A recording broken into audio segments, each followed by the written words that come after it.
Welcome to our Adolescent Development and Teaching presentation, presented by Anshita, Kamal, and Shannon. Meet Mia. Today we will be discussing the 3 identifiable development issues within the vignette, being physical and biological, brain and cognitive, and socio-emotional. Let's begin with the physical and biological developmental issues.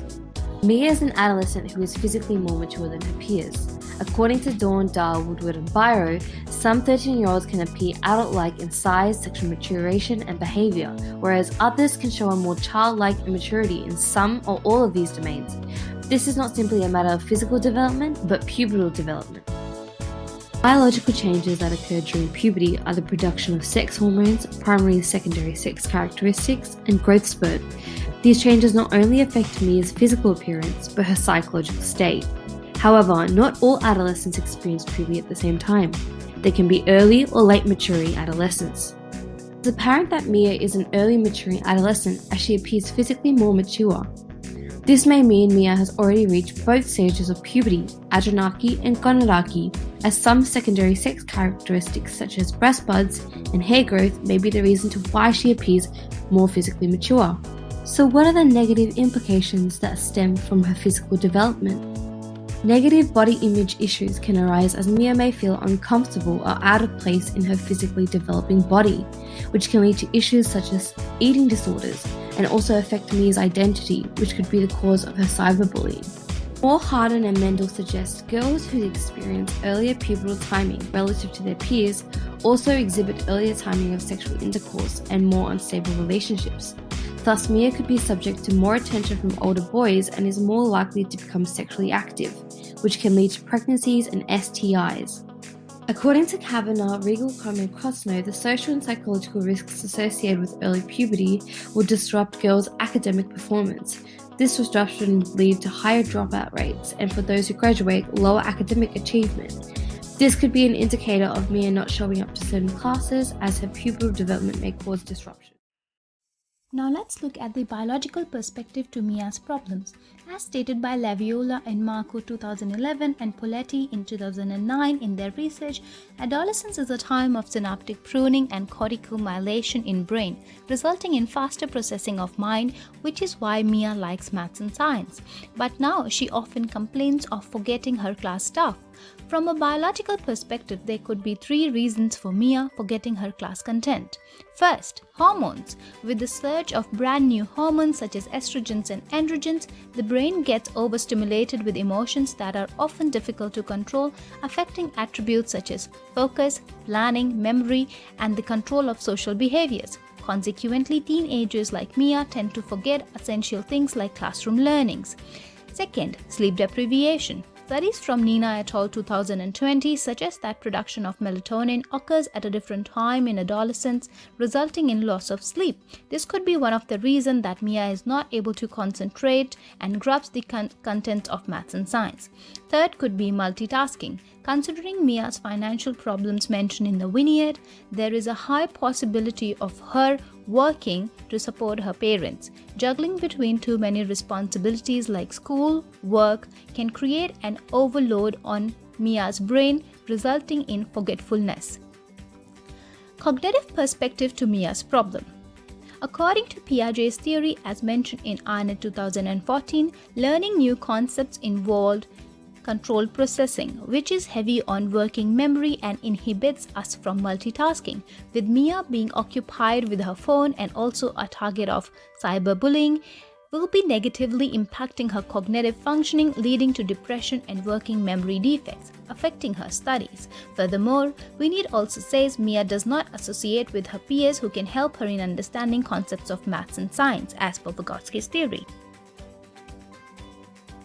Developing in a technological world, Mia's place in society is highly influenced and determined by her peers and a variety of factors shaping her socio-emotional world and well-being. From understanding the scenario, there are 3 factors to consider. Firstly, Mia does not have a large group of friends, which may not seem detrimental, but during the peak of adolescence, this says a lot about someone's status and how they fit. As Gorman's research identifies, a correlation exists between unpopularity, and such consequences as depression, behaviour problems, and academic problems, clearly identifiable through Mia's actions and low self-efficacy. Secondly, she is distressed when checking her phone, indicating that she has gone through a trauma that may have come through her messages or social media, a potential sign of cyberbullying. Mia is displaying some disconnected actions, which is making her want to avoid her bullies online by not attending some classes. The power of online bullying is best summed up by Wallach, as cyberbullying usually involves only a single incident and might be better termed online harassment. Lastly, Mia's home situation may differ from other students, prompting misunderstanding as her parents speak another language and she is situated in a low SES area struggling financially. She may be working to support her family, removing time to socialize, or getting enough rest to be able to function. Douay argues that victims of bullying reported higher rates of psychological symptoms such as loneliness, helplessness, anxiety, and unhappiness. The negative implications of these factors can lead on from Mia's state of anxiety into depression, self-harm, or even suicide. Oregon Youth Health have found that approximately 10% of adolescents report having self-harmed at some point in their lives, the average age being 12 to 14 years and most common in girls. It's clear that Mia is not coping with all these issues. Erik Erikson's theory about the stages of psychosocial development center around building individual personalities based on life experiences.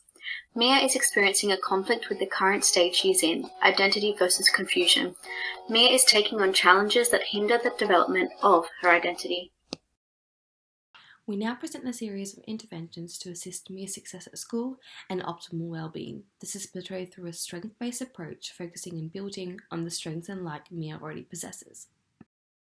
An approach to assist Mia based on her hobbies and strong drive to take art at university would be implementing extracurricular activities within her school curriculum. According to Panessa, extracurricular activities provides incentive for students to stay in school. Both Panessa and Rudolph explain extracurricular activities like sporting and performing arts promotes academic achievement in schools. The strength of this intervention is that it allows Mia to achieve optimal performance in her likes. It boosts her confidence, expands networks, provides incentive for her to stay in school, allows her to reduce time spending on her hobbies out of school, reduces stress, and improves her working memory. However, there are some weaknesses to this intervention. A key disadvantage for Mia may be access. According to McNeil, high school extracurriculum is one arena in which students of higher socioeconomic standard and greater academic ability have a distinct advantage. Therefore, this may be a disadvantage for Mia due to her parents' financial struggles, limiting her access to these activities. The second strength-based intervention can be scaffolding. Scaffolding is the strategy derived from Vygotsky's theory of zone of proximal development. By using this theory, teacher can demonstrate Mia how to solve problems of maths and science, step back, and offer help again. Teacher can keep doing that until Mia masters the skills of maths and science. Strengths of scaffolding. Scaffolding encourages student participation and implements constructivism in classroom. It also makes students independent, self-regulating learners and instill critical problem-solving skills in children.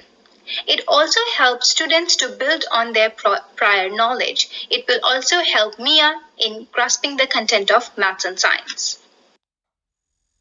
Weaknesses. In Mia's case, teachers should know when to start withdrawing scaffolded instructions and transfer the responsibility of performing tasks to Mia so that she does not become too dependent on external support.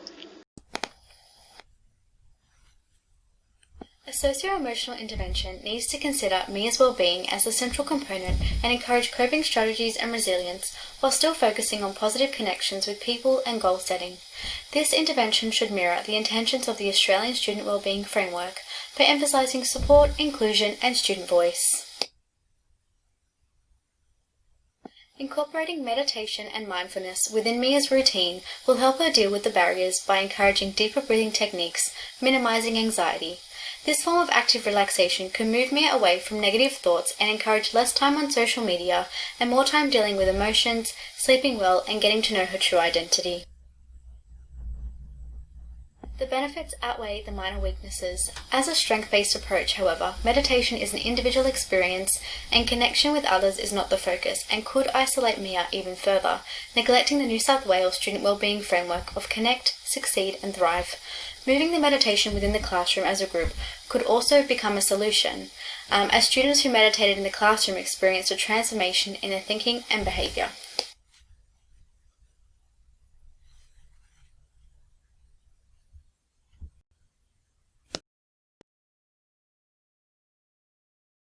On reflecting on this unit, I moved back to the beginning of the semester to reconsider the ideas and assumptions I previously had on adolescents and their development. A significant question I held before the commencement of this unit was, will I know the reasons why students act the way they do? The answer to this question is yes. This unit has allowed me to envision the biological, physical, cognitive, and socio-emotional factors that contribute to adolescent development. I've learned the major changes these individuals undergo throughout their adolescent years and how this may impact their learning and success at school. Specific to my key learning area, this unit has helped me adopt new and effective teaching strategies to maximize the quality of student learning in my future teaching practice. This includes considering student cognitive load when preparing content and pedagogy, ensuring that I minimize extraneous load by giving clear and direct questioning to students, which will in turn reduce wasteful information entering the student's brain. Considering the adolescents at risks such as mental illness, drug abuse, employment, and injury. The biological changes, particularly looking at the risks associated with early maturing girls and how that might impact student well-being and success. And also looking at socio-emotional development, particularly looking at identity formation. As Erickson suggests, for adolescents, there are different stages of identity, which stem from trust to integrity. Ultimately, this unit has allowed me to reconsider the many factors that contribute to adolescent development and learn effective teaching strategies to foster in my new teaching practice. Hi, I am Anshita and I'm very passionate about teaching science. This unit has helped me in various ways to develop procedural knowledge about how to shape my lessons in a way so that they can be more effective for students. I would like to share a few theories from this unit that I think are really impactful for any science teachers who wants to deliver quality teaching. The first concept that I think is really effective that I learned in this unit is the concept of short-term and long-term memory. As Ashcraft 2005 suggests, any new information is handled through controlled processing, which is effortful. So, using different mnemonic strategies, such as organizing information in coherent patterns, are really helpful to transfer that new information into long-term memory. For example, in chemistry, the first group periodic elements, instead of learning them by their names, there is a shortcut for learning them. This will be easy for students and will be fun, and the information will be easily transferred to their long-term memory. Second theory that I would like to discuss is cognitive load theory and the concept of element interactivity given by Piaget 1976. Biological concepts such as life cycle of frog has high element interactivity causing extraneous load on students' mind. Using a part-whole approach would be beneficial by explaining them individual stages rather than explaining the whole cycle altogether. In order to ensure an overall well-being of students, we have to also consider non-cognitive abilities of students as well. Next is to use the socio-emotional learning framework by Eric H. Erickson. As a teacher, we can motivate students by giving them small rewards or batches and also encourage them to work in small groups so that it will result in peer interaction, building their interpersonal skills. I have also learned about using group methodology in order to ensure safety and well-being of students. Using this methodology, I can gather all the information and then report to principal or head teacher so that they can do the needful steps for the well-being of students. And lastly, in order to maintain confidentiality when dealing with sensitive issues, I will try to meet parents in person, ensuring them an atmosphere of trust and support. Hi, I'm Shannon. On reflecting on the unit content, there are certain ideas, practices and theories that have shaped my outlook as I move closer to becoming a teacher within an English classroom. I have grown up in a family of teachers and been driven by my love of books, film and writing. However, I've also wanted to work where I would potentially be needed, whether that be in a low SES or regional area or in a school with EALD students. This subject has extended my belief in providing students with meaningful experiences, particularly in relation to understanding adolescence and why certain things happen in logical ways. This was through outlining ways of managing student behaviour and going beyond the content to build a rapport with students and parents. I was deeply engaged in the historical discussion of where adolescence emerged from as a social construct and what age we all individually understood adolescence to be. Particularly challenging was deciphering correlation and causation from one another, but once a few scenarios were discussed, I found that these associations highly benefited understanding student circumstances. I was also initially challenged by examining cognitive functioning. As in English, this is not something we tend to explore and seems highly scientific, but through examining theories by J. Geed and Lawrence Steinberg, clearer connections emerged with the physical body, brain and scenarios that prompted actions around behaviours such as cold and hot cognition. I rejected Epstein's controversial views as I don't believe this is the time frame for making huge life decisions for adolescents, such as buying a house or being married. It's highly detrimental to their growth. The content around cognitive foundations has changed how I see my teaching practices as I've become more aware of how attention and cognitive load works, which will alter how I organise content for students who may understand English not as well as some other students. Vygotsky's theory around scaffolding would work in my teaching practice in creating peel structures in essay writing to encourage writing development by giving students tools before they start their own ideas. By engaging in research around students at risk, I was highly interested in understanding the patterns, as wanting to work with students who may have similar issues and risks meant I was able to understand the demographic I may be teaching. In doing so, I became more aware of the importance of encouraging well-being within the classroom as the number one priority, specifically in relation to creating safe environments and meaningful experiences. In relation to the New South Wales Wellbeing Framework of Connect, Succeed and Thrive. As teachers, we should be prompting self-efficacy and autonomy in students so they can positively step into a bigger world.